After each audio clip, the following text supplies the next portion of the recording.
We are Team Bato!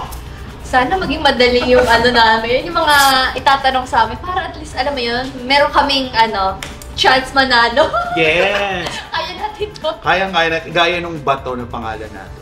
Pukpukin natin yung mga kalaban natin. Pupukpukin namin sila para manalo sila ng bato. De chocolate.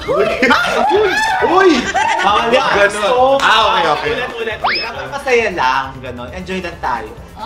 Alam nila, kayo naman bahala sa amin mamaya. Hindi, lalaban natin to. Hindi pwedeng masaya lang.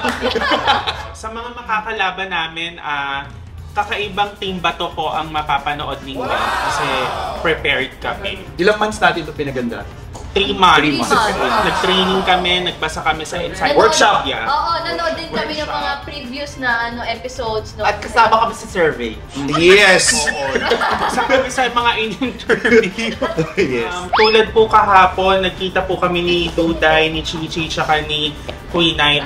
Sabi, ang tanong, magbigay ng kulay na madalas makikita sa sinehan. Ikaw anong kulay?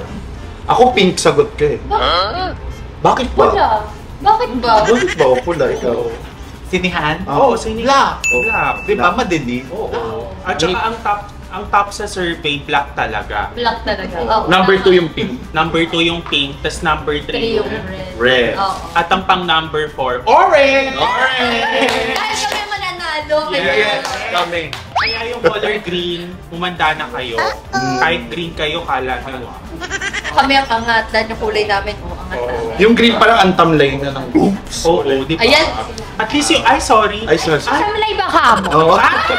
So mga kapuso, mamaya panoorin nyo ang Family Feud. So, abangan nyo kung paano namin babatuhin ang mga kalaban namin.